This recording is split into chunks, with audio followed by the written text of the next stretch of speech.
Les saludo en el nombre de nuestro Señor Jesucristo. Paz a todos ustedes nuevamente. Quiero comenzar con el tercer tema de nuestra clase de introducción a la teología evangélica. Ya hemos visto con anterioridad dos temas más. El primero que vimos fue el tema acerca de la palabra como lugar de la teología. Luego hablamos de los testigos y ahora vamos a hablar de la comunidad. La comunidad es el tercer lugar o el tercer momento en el que nos vamos a encontrar con esta teología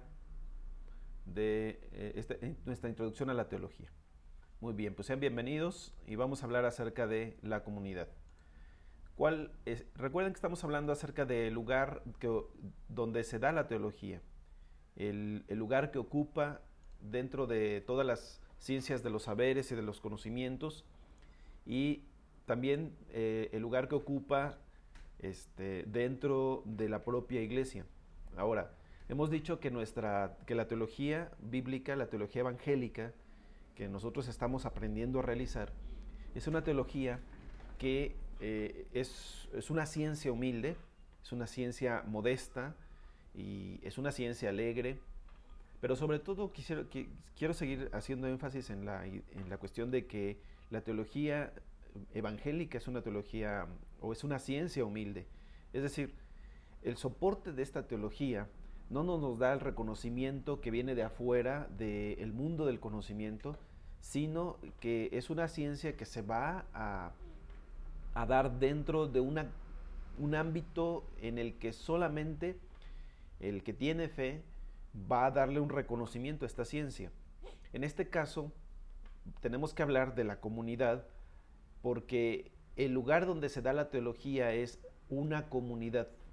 Y bueno, cuando la teología se confronta con la palabra de Dios y con sus testigos, descubre que su lugar más propio es la comunidad y no un determinado lugar en el espacio abstracto. Tiene un lugar concreto en la teología, que es la comunidad. Toda teología o toda reflexión que se haga acerca de Dios, quien la hace, en este caso el teólogo, debe ser consciente que está realizando un trabajo dentro de una comunidad y que el teólogo está inserto dentro de esta comunidad, es parte de esa comunidad y al mismo tiempo va a hacer esta teología o esta reflexión como un servicio para esa comunidad. Es decir, el teólogo no es alguien aislado. Si sucede que alguna persona quiere hacer teología y no es parte de una comunidad, no tiene un compromiso con esta comunidad, va a ser muy difícil que haga una teología evangélica real. Es posible que termine haciendo algún tipo de ideología o algún tipo de filosofía, pero no exactamente una teología. Bueno, entonces, si el teólogo va a realizar este trabajo, primero lo va a hacer basado en la palabra de Dios. En segundo lugar, lo va a hacer apoyándose en los testigos y como un continuador de este testimonio. Y en tercer lugar, tiene que hacerlo consciente de que es parte de una comunidad y que va a hacer este trabajo para esa comunidad. Y tiene que ser un trabajo doble, porque el teólogo, al mismo tiempo que es parte de la comunidad, su teología no la debe hacer como alguien que está fuera de la comunidad hacia la comunidad. Y ese es un problema que se ha tenido en muchos casos, en muchas personas que intentan hacer teología, que intentan hacer una reflexión, la hacen desde una posición de poder o de privilegio, como si la comunidad es alguien ajeno a ellos. Quien quiera ser teólogo evangélico tiene que reconocer primero que es parte de la comunidad, y la teología que va a hacer, la reflexión que va a hacer, la va a hacer dentro de esa comunidad y para esa comunidad, siendo el teólogo mismo parte de ella. Muy bien. Bueno, vamos a observar también que esta comunidad a la que se pertenece no es solamente la comunidad como pensando en una iglesia local. Si nosotros pensamos solamente en una iglesia local, estaríamos reduciendo nuestro espacio y nuestro ámbito de reflexión. Principalmente uno tiene que ser consciente que es parte de una iglesia local.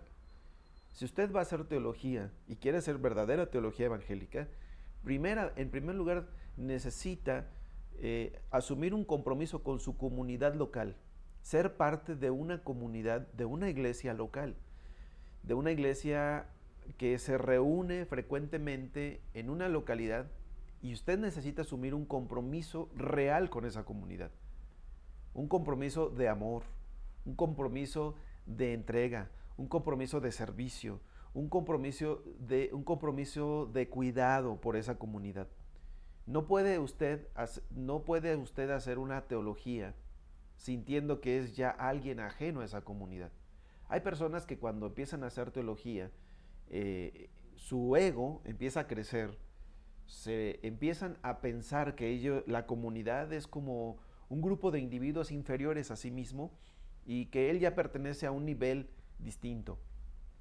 No, el teólogo, entre más hace teología, más debe de saber su lugar dentro de esa comunidad y conocerse dentro de esa comunidad. Si la teología que hace lo lleva a separarse o a tomar un lugar diferente, entonces eso es un indicador de que no está haciendo bien su trabajo. Su trabajo debe de llevarlo a incrustarse más en esa comunidad y a ser más parte de ella y a tomar más compromisos con ella. La comunidad, nuestra iglesia local, puede parecernos una comunidad humilde, una comunidad pequeña, una comunidad sin mucho valor porque la vemos chiquita, no muy numerosa, no muy trascendente, pero no importa. Esa es la comunidad a la que Dios nos llamó a servir. Entonces, tenemos que ser conscientes de esto.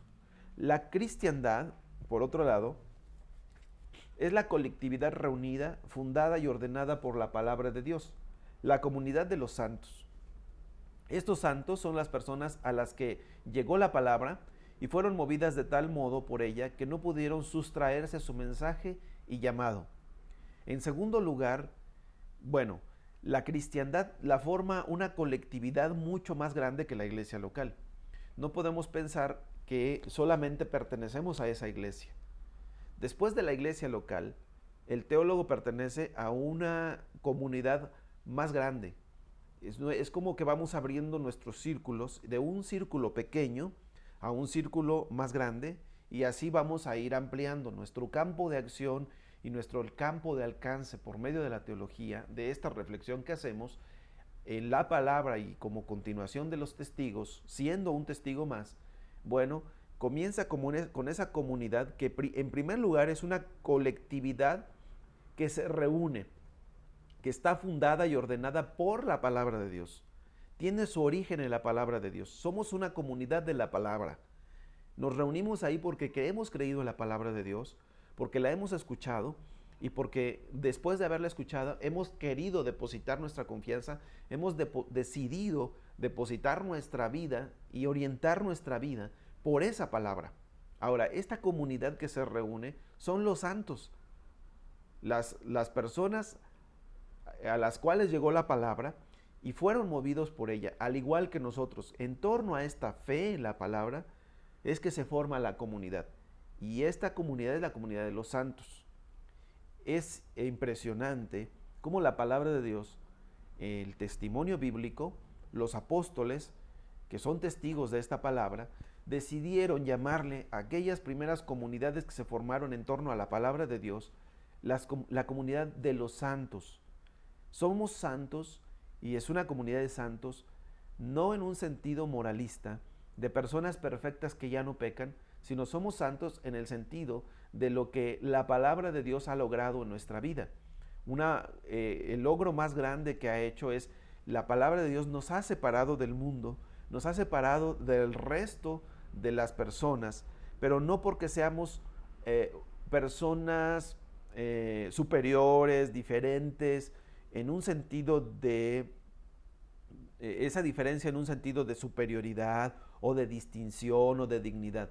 Somos diferentes porque hemos sido separadas para un propósito diferente.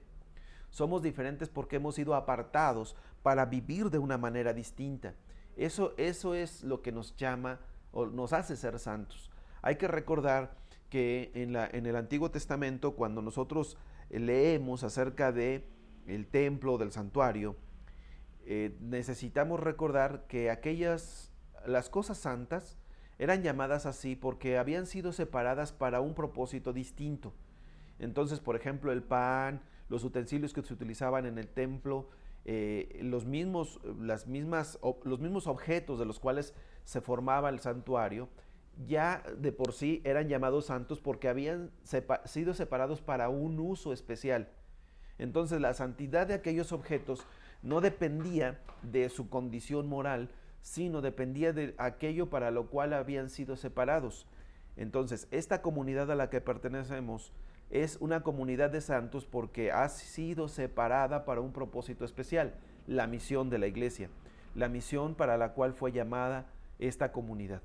Muy bien, esta comunidad pequeña que se va formando alrededor o en torno a la palabra de Dios, es una comunidad que, decíamos, comienza con la iglesia local y luego se va extendiendo hacia una iglesia mayor, que es una comunidad de personas que se alían, que se unen en función de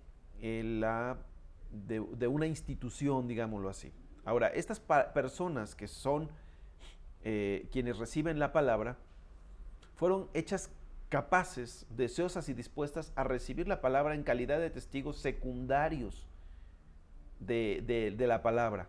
Hay que recordar que los testigos principales son los profetas y los apóstoles. Ahora, estos primeros apóstoles que recibieron la palabra directamente de nuestro Señor Jesucristo, dieron testimonio en el mundo, y los primeros creyentes que recibieron la palabra de Dios por la fe, por medio de estos primeros testigos, se convierten en testigos secundarios de la palabra y se ofrecen a sí mismos, ofreciendo sus vidas, su pensamiento y su lenguaje al servicio de la palabra de Dios. Entonces, hay que recordar la importancia de la palabra. La palabra llama reclamando fe, exige ser aceptada con reconocimiento, confianza y obediencia. Y puesto que la fe no es un fin en sí misma, este clamor de la palabra significa que ella exige ser proclamada al mundo hacia el cual la palabra está dirigida desde un principio. La palabra es, en primerísimo lugar, insiste en ser anunciada por el coro de sus testigos primarios. La comunidad representa a los testigos secundarios, a la sociedad de las personas que han sido llamadas a creer en ella y simultáneamente a dar testimonio de ella ante el mundo. La comunidad está confrontada con la palabra de Dios y está creada por ella. Es la comunión de los santos porque es la congregación de los fieles. La comunidad no habla únicamente con palabras, habla por el hecho mismo de su existencia en el mundo, por su actitud característica ante los problemas del mundo y más aún y especialmente por su servicio callado a todos los desfavorecidos, débiles y necesitados que hay en el mundo. Muy bien, aquí vamos a recordar que hemos hablado de la palabra y esto, recordando nuestras primeras lecciones, que la palabra no la entendemos solamente como ese discurso de sonidos que se emiten al hablar. La palabra, en el caso de la Biblia, tiene que ver con algo más que esos sonidos. La palabra son las acciones. Recordemos que la palabra de Dios surge a partir de las acciones poderosas y maravillosas de Dios. Conforme Él va desarrollando estas acciones en el mundo, los testigos perciben estas acciones y van dando testimonio de esas acciones, y este testimonio se convierte en la palabra.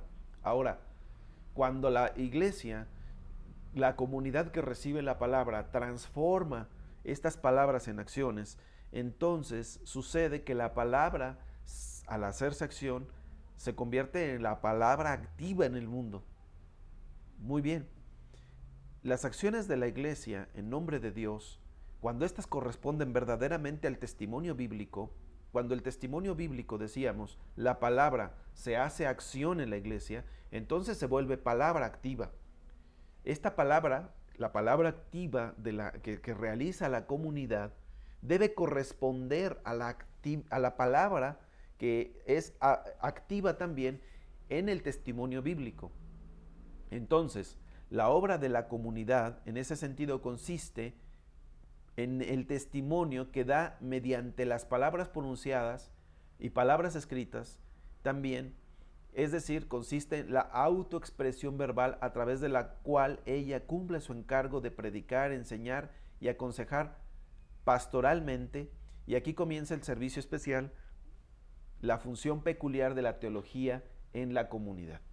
Esta palabra tiene que hacerse primero proclamación verbal, proclamación predicada, y en segundo lugar tiene que hacerse proclamación activa de palabras, tiene que traducirse en hechos, y aquí es donde comienza la labor pastoral, aconsejar pastoralmente, acompañar pastoralmente, que es la labor peculiar de la teología en la comunidad. Muy bien. Por supuesto, el concepto aquí pastoral tiene que ser un concepto amplio. No podemos reducirlo a la labor que realiza la persona del pastor, porque el pastor es uno de los ministerios que se realizan dentro de la iglesia. Aconsejar pastoral, acompañar pastoralmente, es una actividad que realiza la comunidad entera cuando realiza su labor a favor de los desfavorecidos, de los pobres, de los menesterosos, de los necesitados, de los marginados en el mundo. Entonces, la palabra tiene que convertirse, decíamos, en acción, y la acción concreta es acompañamiento en el mundo. Muy bien, la distancia que existe entre la fe de la comunidad y su lenguaje pone de manifiesto un problema. ¿Cuál es la recta comprensión de la palabra que encuentra fe, el recto pensamiento acerca de esta palabra y la manera recta de hablar de ella? Esto nos lleva a un problema interpretativo. El problema interpretativo sería, bueno, hay una distancia entre la fe de la comunidad y su lenguaje, porque la comunidad tiene no nada más un lenguaje verbal. La comunidad, hay que recordar que tiene un lenguaje también no verbal, que es el lenguaje que se da por medio de las acciones. Ahora, esa distancia que decíamos, las acciones que realiza la iglesia y que deben corresponder al testimonio bíblico, estas acciones, ¿cómo sabemos que corresponden eficazmente al testimonio bíblico? ¿Cómo sabemos que las acciones de Dios corresponden a las acciones de la iglesia, o a la inversa? Las acciones de la iglesia corresponden fielmente a las acciones del testimonio bíblico. Aquí entonces se da un problema de interpretación. Hay que recordar que interpretación no es una mera traducción de palabras, tiene que corresponder también con la traducción de acciones. ¿Se acuerdan del ejemplo que pusimos del pianista? El pianista no interpreta una partitura al explicar la partitura, interpreta la partitura al ejecutar la música en un instrumento, en este caso el piano.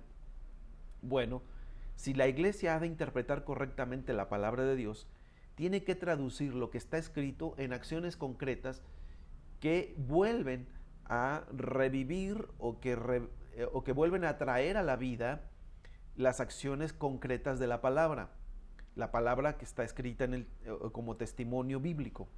Muy bien, esa distancia que existe entre ambas realidades, por una parte el lenguaje bíblico, o el testimonio bíblico, y por otro el testimonio de la iglesia encarnado en la vida cotidiana, esa distancia tiene que ser salvada por medio de la labor interpretativa.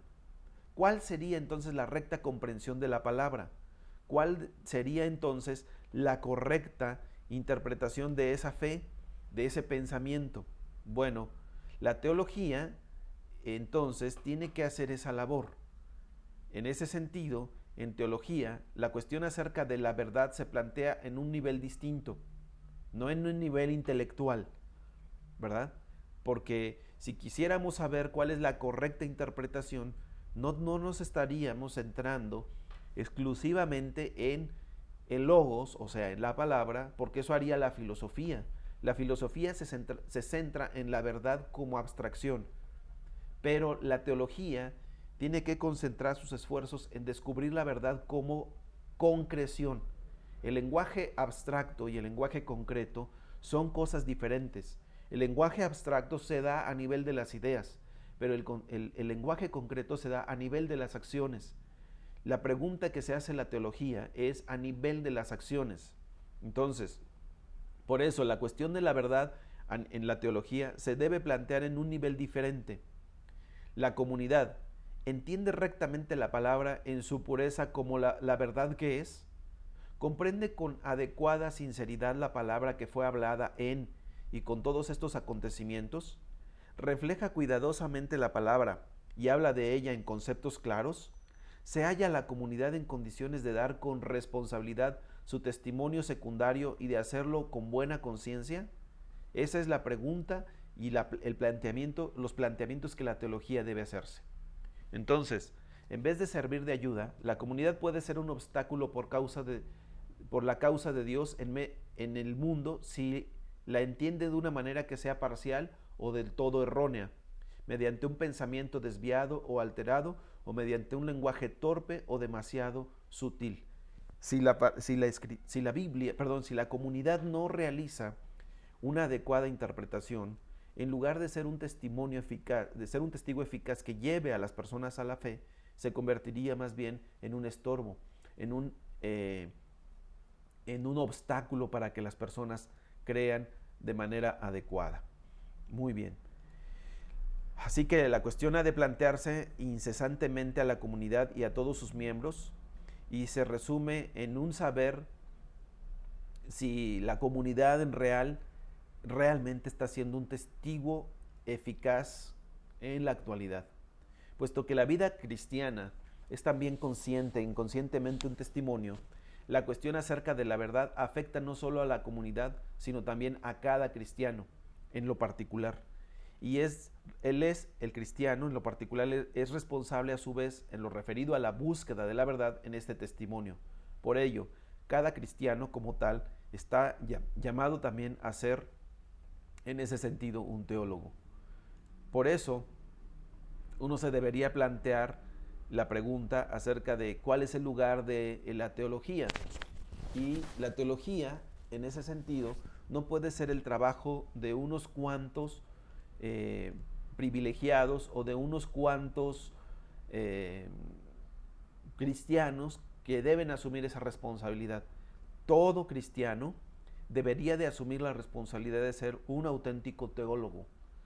Claro, no como especialista, no como alguien dedicado a la teología, sino como alguien que en la vida cotidiana está llamado a dar un testimonio correcto de la palabra de Dios. Y si no da testimonio correcto de la palabra de Dios, puede estar entorpeciendo la obra de Dios en el mundo. Por eso, la aspiración es que la iglesia en general y toda la comunidad, hablando de manera colectiva como de manera personal, de manera particular, debe de estar comprometida con dar un testimonio adecuado de la palabra de Dios.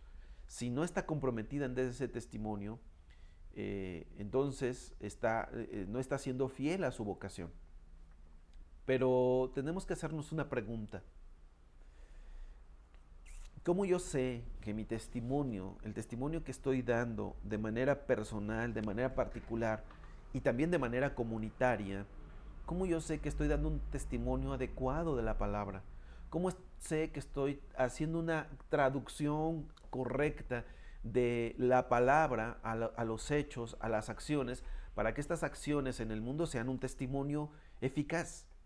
Bueno, ahí la importancia de que todo este acontecer, de que todas estas acciones tengan que ser acciones debidamente reflexionadas, debidamente pensadas, adecuadamente y profundamente pensadas. ¿Por qué? Porque deben de ser acciones y deben de ser concreciones responsables. Y la responsabilidad se va a dar en la medida en que yo reflexione y profundice y sepa dar respuesta de por qué creo que mis acciones son las correctas, las que se esperan de mí, las que el Señor va a demandar de mí. Una comunidad que esté despierta y que sea consciente de su encargo y tarea en el mundo será necesariamente una comunidad interesada, entonces, teológicamente. Bueno, la especial ciencia investigación o doctrina teológica se concentra en examinar toda la actividad comunitaria a la luz de la cuestión de la verdad. Pero decimos nuevamente, no es una verdad de carácter filosófico, sino debe ser una verdad de carácter teológico. Recuerde usted, la verdad de carácter teológico tiene que ver con lo concreto, tiene que ver con el testimonio que la iglesia como comunidad y la iglesia como individuo en manera particular está dando en el mundo. Si ese testimonio no corresponde con el testimonio bíblico, entonces no se está haciendo verdadera teología. Entonces, esta ciencia, esta investigación o doctrina teológica debe concentrarse en examinar toda la actividad de la comunitaria a la luz de la cuestión de la verdad. La pregunta que aquí tenemos que hacernos y que valga como una reflexión para nuestro trabajo es: ¿está la comunidad a la que pertenecemos? ¿Está esa comunidad? Y estoy yo, de manera particular, como individuo, profesando una fe auténtica, una práctica auténtica de la verdad. En la actualidad, nosotros vemos que hay una diversidad muy amplia de expresiones evangélicas y de posturas evangélicas. Existen muchos grupos evangélicos, existen muchas doctrinas evangélicas, pero sobre todo existen muchas prácticas evangélicas, o así les llamamos nosotros. Aquí el desafío y la reflexión que tenemos que hacer es examinar a la luz de la palabra y del testimonio bíblico si todas estas prácticas que nosotros le estamos llamando prácticas evangélicas son realmente evangélicas. ¿Están viviendo el evangelio? ¿Se están viviendo realmente esas prácticas desde el evangelio? Cuando nosotros hacemos este examen, nos autoexaminamos como comunidad, como individuos, y al mismo tiempo examinamos las diferentes experiencias del mundo evangélico, nos vamos a dar cuenta que en el mundo evangélico ha habido una traición a la verdad, ha habido una traición al evangelio, ha habido un abandono del evangelio porque nos hemos concentrado en lo que podríamos llamar desde el punto de vista evangélico y desde el punto de vista teológico. Ha habido un evangelio comercial que está proponiendo un evangelio ligero, que no lleva la cruz, que está quitando la cruz como parte de la vida diaria, de la expresión diaria, ¿verdad? Que propone un pare de sufrir, que propone una vida de lujos, de comodidades, como la vida auténtica del cristiano, y está utilizando como medio para medir la vida cristiana la prosperidad. Si usted es próspero, es un auténtico cristiano, y si no está prosperando, es lo que proponen estas posturas. Si usted no está prosperando es porque a lo mejor su relación con Dios no está bien, o que usted no está viviendo adecuadamente el evangelio. Porque si usted está viviendo adecuadamente el evangelio, lo lógico es que debería de estar prosperando, le debería de estar yendo bien. Entonces, esta propuesta desde el evangelio ligero, desde el evangelio próspero, desde el evangelio light, está traicionando la postura de nuestro maestro, el testigo fiel, que dijo: todo aquel que quiera venir en pos de mí debe negarse a sí mismo, tomar su cruz cada día y seguirme. Entonces, la cuestión acerca de la verdad no está en si yo llevo una cruz colgada en el cuello, o si pongo una cruz pintada o puesta en la pared de mi casa, sino si llevo la cruz de Jesús, que es: estoy dispuesto a vivir el evangelio asumiendo todas las los resultados que pudiera traer hacia mi vida esa vivencia del evangelio. Si estoy dispuesto a asumir todos los riesgos y las consecuencias que tiene ser cristiano en el mundo. Porque ser cristiano en el mundo, vivir auténticamente la verdad, el maestro lo dijo: si ustedes viven adecuadamente el evangelio, entonces serán bienaventurados porque los van a perseguir y van a ser rechazados por las personas. El maestro dijo: ustedes en el mundo tendréis aflicción. Pero estos evangelios propuestos ahora son buenas noticias para las personas porque quitan la cruz y dicen, bueno, si tú crees en Cristo, si tú aceptas el evangelio, ya no habrá sufrimiento en tu vida. Tendrás aceptación y tendrás prosperidad. Y eso Dios jamás, el Señor Jesús jamás lo predicó de esa manera.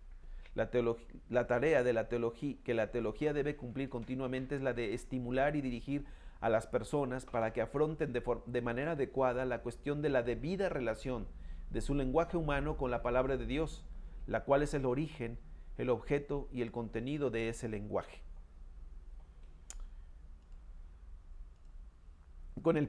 Como el péndulo que regula los movimientos de un reloj, la teología está encargada del servicio razonable de la comunidad. Recuerda a todos sus miembros, especialmente aquellos que tienen mayores responsabilidades, lo seria que es su situación y su tarea. De esta manera les abre el camino hacia la libertad y el gozo en el servicio que prestan. La teología ha de tener también su origen en la tradición más antigua y en la más reciente, que determina la forma presente de su testimonio. El fundamento de su investigación y de su instrucción se le da a la teología de antemano juntamente con la tarea que ella ha de cumplir.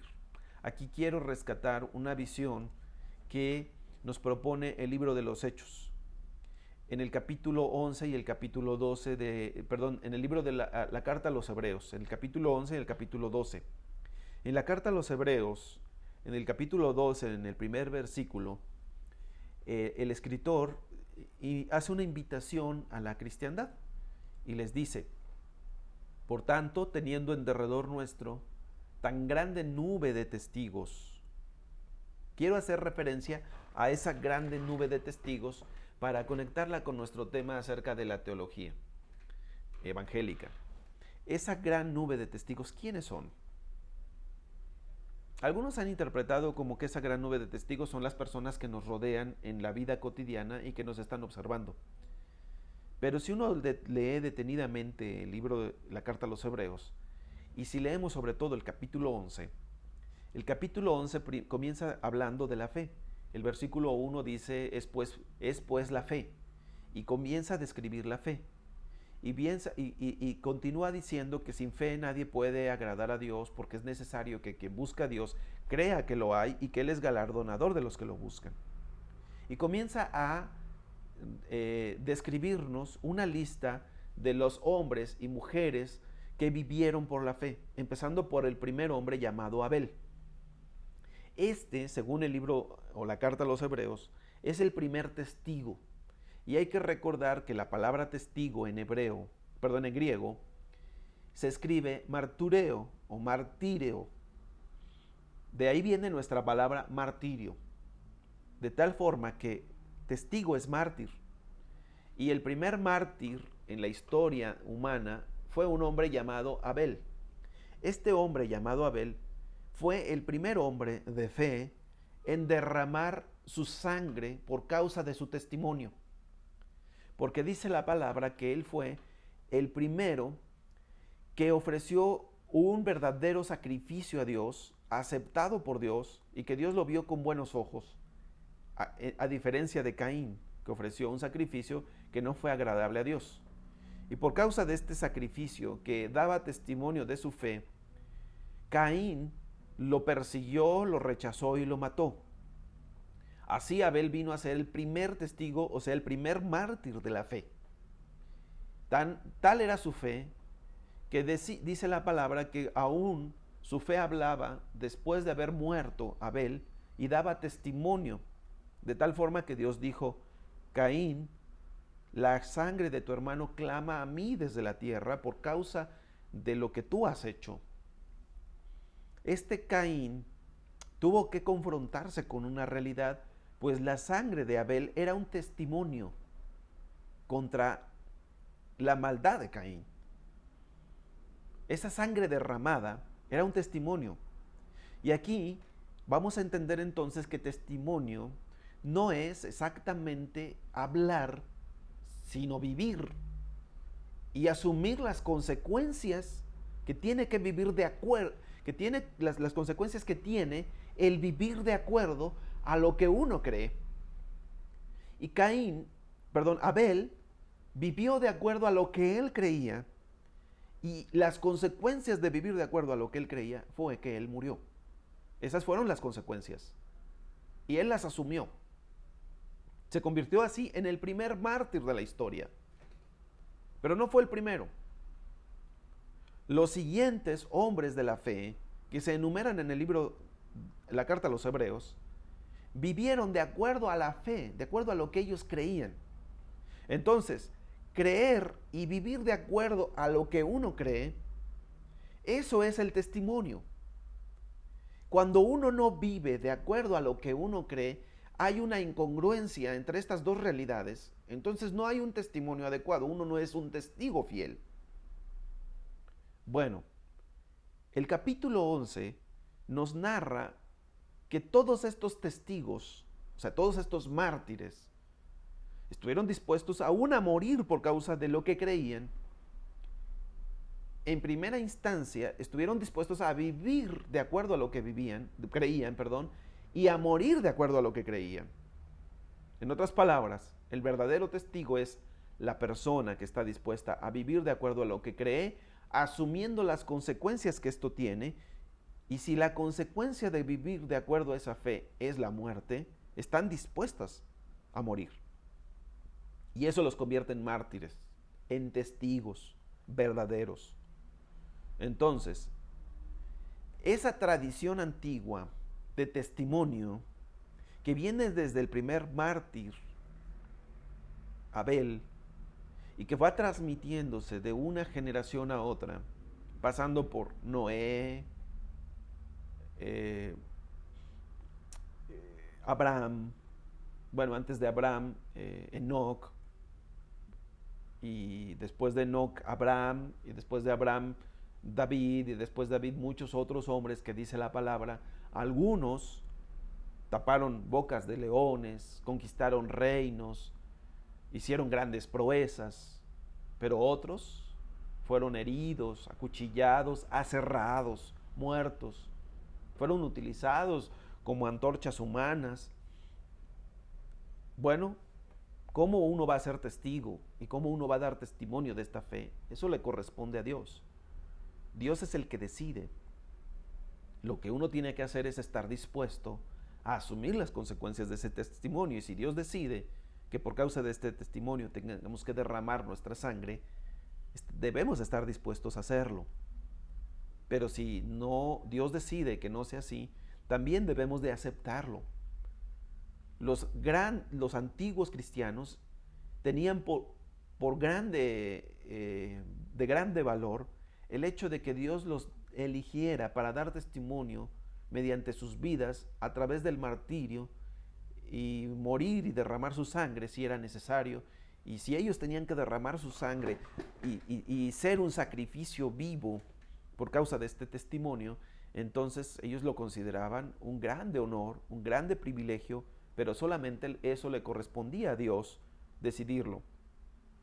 Un testimonio de esto lo tenemos en el último capítulo del Evangelio de Juan, cuando va caminando Jesús con sus discípulos, y Juan le pregunta a Jesús, y Pedro le pregunta a Jesús, ¿y qué de acerca de Juan? ¿Por qué? Porque Jesús le dice a Pedro, mira Pedro, de cierto, cuando tú eras joven te ceñías e ibas a donde tú querías, pero llegará el día en que ni te ceñirás tú, ni irás a donde quieras, sino que otro te ceñirá y te llevará a donde él quiera. Y dice la Escritura que con esto el Señor estaba dando a entender la manera en que Pedro había de glorificar a Dios, hablando de su muerte. Pedro, entendiendo esto y estando dispuesto a morir, le pregunta sobre Juan y le dice, ¿y este qué? Y Jesús le contesta acerca de Juan y le dice, si yo quiero que él te quede hasta que yo venga, pues ¿a ti qué? ¿A ti qué? La decisión de cómo hemos de dar testimonio y si hemos de morir, si hemos de ser rechazados, por causa de este evangelio, le corresponde a Dios. Lo que nos corresponde a nosotros es unirnos a ese testimonio y a esa tradición más antigua. Ahora, continúo con la carta a los Hebreos. El capítulo 11 concluye con esa larga lista de testigos. Y toda esta enumeración de testigos forma la nube de testigos que está alrededor. Estamos hablando en un término metafórico. Y la metáfora que se está utilizando aquí es la metáfora de un estadio donde se está corriendo una carrera, donde se está llevando a cabo una competencia y los corredores, cada uno en su turno, ha de hacer su propia carrera. Entonces, el que está haciendo su carrera tiene que considerar a todos estos testigos que le han precedido, que han estado antes que él, y tiene que tomar en su ejemplo la inspiración para continuar corriendo. Por eso el capítulo 12 dice: por tanto, teniendo alrededor nuestro tan grande nube de testigos, corramos con paciencia. Y la paciencia aquí significa perseverancia, constancia, tenacidad. Corramos con paciencia la carrera que tenemos por delante. A ellos ya les tocó correr, a ellos ya les tocó competir, digámoslo así, y a ellos ya les tocó les correspondió en su momento llevar a cabo esta carrera y lo hicieron con fidelidad. Ahora nos corresponde a nosotros, pero debemos de tomar de ejemplo de ellos. En este sentido, el teólogo no solamente pertenece a una comunidad, que decíamos nosotros, a su iglesia local, y a una comunidad más grande que es la iglesia institucional a la que pertenece. Por el otro lado, el círculo más grande es la cristiandad en general, que es todo el grupo de personas que se forma o que se forma alrededor de la fe y que conforma una comunidad más grande. Pero hay un círculo todavía más grande que ese, al cual pertenece el teólogo, y ese círculo más grande y más amplio es la comunidad de testigos que se forma a lo largo de la historia. Entonces podríamos hablar de dos comunidades. Una, en un sentido, hablando cronológicamente, ¿verdad? La palabra técnica que se utiliza aquí es diacrónicamente y sincrónicamente. Sincrónicamente sería la comunidad que se forma en el mismo momento de la existencia del teólogo. Y estaríamos hablando de la comunidad, iglesia local, la iglesia institucional y de la cristiandad en general. Pero por el otro lado, de manera diacrónica, que sería a través del tiempo, el teólogo pertenece a una comunidad que se forma por los testigos, que vienen de una lista muy larga que empieza con Abel, el primer testigo, y que llegaría hasta nosotros. Esa otra comunidad, la comunidad diacrónica, ¿verdad?, es la que va formando la tradición. En este sentido, el teólogo no solamente lee la palabra de Dios, el teólogo también lee a otros teólogos, no contemporáneos solamente, sino los teólogos que han escrito a lo largo de la historia. Porque cada generación, en cada época, le ha correspondido dar una respuesta contemporánea a sus propios desafíos. Hay que entender que el trabajo de los teólogos que nos precedieron, de los padres apostólicos, estaríamos hablando de los apóstoles, que son los testigos primarios, pero después de los apóstoles vinieron otros hombres que fueron líderes de la iglesia y que escribieron también. Y estos dejaron sus documentos como un testimonio secundario, y esto siempre hay que considerarlo así. Esta comunidad de teólogos que continuaron el testimonio son testigos secundarios del principal testimonio, que es el testimonio bíblico. Y nosotros formamos parte de esa cadena de testigos secundarios. Cuando hacemos teología, nos corresponde hacer, como hicieron los antiguos, responder a los desafíos contemporáneos desde la palabra de Dios y hacer una crítica de la situación que estamos viviendo y ofrecer desde la palabra de Dios un veredicto, una respuesta, una alternativa, una solución desde la palabra de Dios, como lo hicieron los antiguos. Estos testigos antiguos, que empiezan con los padres apostólicos, así les llama en el argot teológico, en la historia de la iglesia, se les llama los padres apostólicos, o los sucesores de los apóstoles, no porque se convirtieran en apóstoles también, sino porque recibieron la estafeta de parte de los apóstoles para continuar en el liderazgo. Ellos también escribieron. Leer a esos padres nos ayuda mucho porque nos permite comprender cómo es que ellos respondieron a los desafíos de su momento y cómo interpretaron la palabra de Dios y cómo la llevaron a la vida. Pero no nada más los padres. Digamos, estaríamos hablando de los personajes del primero y segundo siglo, del tercero, del cuarto, del quinto, hasta el siglo XXI, que es el que nos está correspondiendo vivir.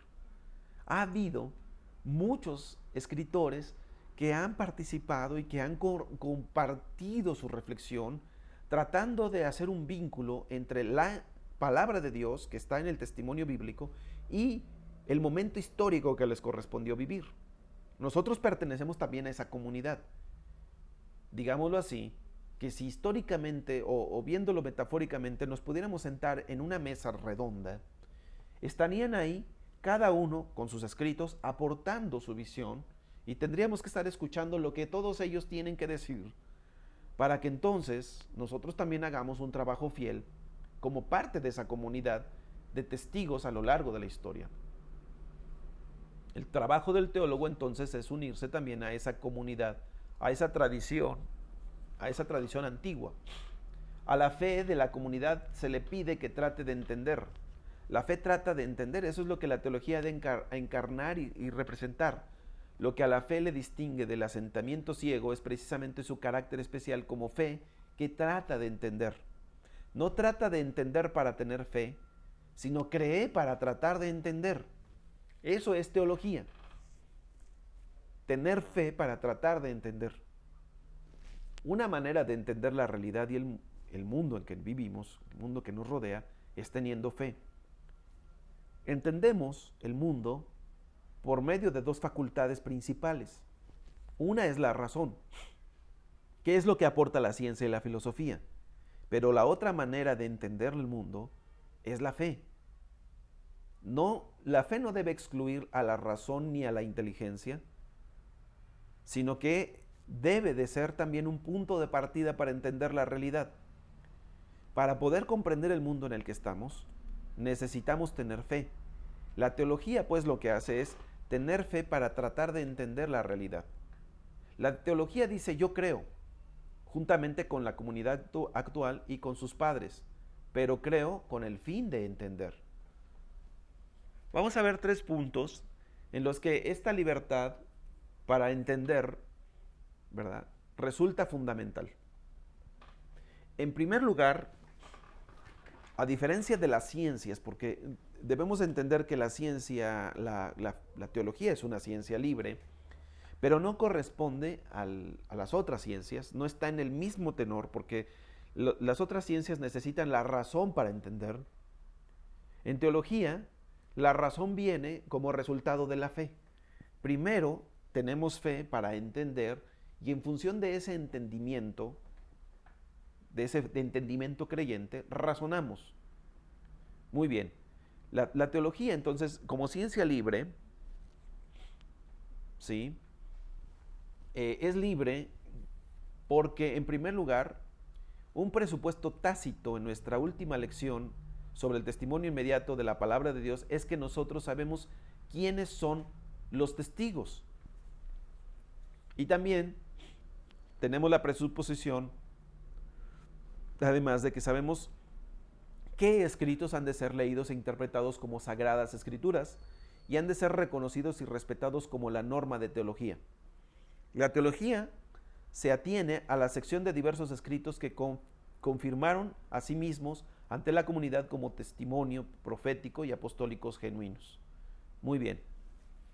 Nosotros no estamos especulando acerca de quiénes son los testigos y quiénes son los escritos o cuáles son los escritos a los que nos vamos a atener. A diferencia de las ciencias, por ejemplo, la ciencia todavía está determinando quiénes han de ser sus testigos, quiénes son los verdaderos testimonios a los que se va a atener. La ciencia tiene que definir cuáles son sus pruebas. Nosotros no. Nosotros tenemos confianza en que en la antigüedad existió una comunidad de testigos secundarios, porque si nosotros entendemos cómo es que se originaron las Sagradas Escrituras, debemos entender que las Sagradas Escrituras llegaron a considerarse escritos sagrados gracias a que una comunidad les dio forma, las preservó y las determinó así. Fue una comunidad, no un individuo. No cayó la Biblia del cielo y dijo Dios, aquí está la Biblia, esta es la Sagrada Escritura. No, tuvo un proceso de formación. La Escritura se gestó dentro de una comunidad que primero fue la comunidad pueblo de Israel y después fue la comunidad iglesia, y ahí se gestó la Escritura. Ese fue el vientre en donde se fue originando y que finalmente salió a la luz como texto bíblico, como texto sagrado. Bueno, nosotros en primer lugar confiamos en el testimonio que está escrito ahí y creemos y sabemos quiénes son los testigos, pero también sabemos cuál es la escritura a la que nos vamos a detener. Contrario a lo que muchos están pensando hoy, muchas personas hoy están promoviendo un testimonio individualista, un testimonio particularista, y lamentablemente muchas iglesias están siguiendo a hombres que se dicen ser inspirados, que se dicen tener revelaciones de parte de Dios, olvidando que lo que hace sagrada a la Escritura no es nada más el hecho de creer que es de Dios, sino también el hecho de que es resultado no de un hombre inspirado, sino de una comunidad que ratifica esa inspiración. Entonces, necesitamos volver a las experiencias comunitarias y dejar a un lado las experiencias individualistas que hoy se están proponiendo en los evangelios light, los evangelios ligeros. Entonces, para hacer teología, lo que nos hace dar esta libertad respecto al resto de las ciencias es, en primer lugar, que nosotros conocemos los testigos y conocemos la Escritura. Ahora bien, la tarea precisa de la teología es, creo para entender.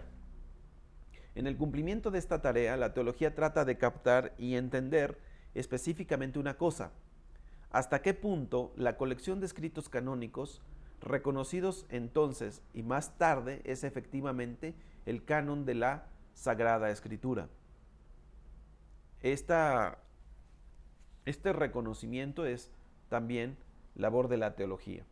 No obstante, incluso un conocimiento limitado puede proporcionar como una mirada a través del ojo de una cerradura una visión de las riquezas de la gloria de Dios que se halla reflejada en la totalidad del testimonio bíblico. Nosotros no podemos aspirar a un conocimiento pleno, completo, total de Dios. En teología tenemos que entender que la revelación de Dios es como la revelación que Dios le dio a Moisés. Y creo que esa ilustración es muy adecuada para el trabajo teológico. Moisés, cuando Dios se le presenta, le hace Moisés a Dios una petición y le dice: permite que yo te vea. Y entonces Dios le dice: no, Moisés, tú no me puedes ver, porque si un hombre me ve, seguramente va a morir. No puede un hombre verme y seguir estando vivo. Pero te voy a permitir ver una parte de mí. Así que te vas a ocultar detrás de una peña y por medio de una hendidura tú vas a mirar y yo voy a pasar delante de ti. Para Moisés, esa visión parcial, esa visión no completa de Dios, fue suficiente para darle firmeza en la vida. no necesitaba ver completamente a Dios, sino saber que, aunque fuese parcialmente, es a Dios a quien estaba viendo. Y esa pequeña visión fue suficiente para darle confianza y seguridad al ministerio de Moisés. Cuando nosotros vamos a la Escritura, para nosotros esa visión y esa revelación que está dada en la Escritura y en el testimonio bíblico que nos presentan los testigos, para nosotros debe ser la revelación suficiente para conducirnos en la vida y caminar en ella. Decía hace un momento que hay muchas personas que hoy están proponiéndose como iluminados, como personas distinguidas entre la cristiandad, a las cuales Dios les está dando revelaciones. Esa posición debería de hacernos pensar a nosotros si lo que nosotros hemos recibido en la palabra de Dios no es un testimonio suficiente y que hoy necesitemos una nueva revelación. Necesitamos tener la misma actitud que tuvo Moisés. ¿Ok? Yo no estoy viendo todo a lo que es Dios. Dios no me ha permitido ver todo lo que Él es. Pero si estoy viendo esta parcialidad, esta pequeña parte a través de una hendidura, y si a través de ahí estoy viendo a Dios, para mí eso debe ser suficiente. No necesito más. Y si yo como teólogo, con esa pequeña, si yo le puedo llamar pequeña revelación, si eso me permite caminar en la vida, y con que solo me ajuste a eso, ya estaría haciendo algo extraordinario, porque transformaría la vida humana. Pero lo real es que ni nos ajustamos a eso que nosotros llamamos pequeño y parcial. Si a eso no podemos ajustarnos, y si en eso no podemos caminar, y si eso pequeño no lo podemos aterrizar, bajarlo a la realidad y llevarlo a cabo mediante acciones de testimonio, pues entonces ¿para qué quiere una revelación diferente, nueva? Lo que uno puede ver es que la verdad, y si uno examina con crudeza, con objetividad esas supuestas nuevas revelaciones, no están ofreciendo una nueva revelación, sino están trabajando una revelación que excluye la antigua revelación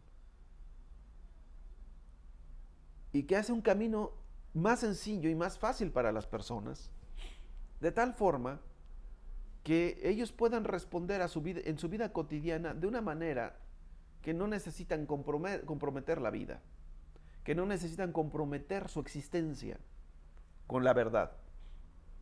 Así, esta verdad que nos ha sido revelada y que es un grito de parte de Dios para que nosotros hagamos un testimonio vivo, en realidad se está evadiendo, la están dejando a un lado como diciendo, esto está anticuado, ya no sirve, necesitamos una nueva revelación. Y estas supuestas nuevas revelaciones ya no son cruz, son un camino rodeado de margaritas que tiene al final un arco iris, como en el Mago de Oz. Y por ese camino vamos, caminando hacia un mundo fantástico, rodeado de ricos aromas, muchos colores, una vida cómoda, ¿verdad? Porque dicen estos nuevos supuestos receptores de la revelación, es lo que Dios quiere para sus hijos. Lo que Dios quiere para sus hijos es que sean testigos. Y si lo único que nos ha dado es una visión a través del ojo de la cerradura, para nosotros debe ser el alimento más fuerte, más consistente, ¿verdad?, para realizar la obra de Dios en el mundo. El segundo punto que resulta de esta libertad que está en los que está fundamentada esta libertad es que el pensamiento y el lugar de la comunidad tienen tras de sí una larga historia que de muchas maneras es confusa y origina confusión, pero son las confesiones de su fe formuladas en oposición a todas las clases de incredulidad, superstición y error.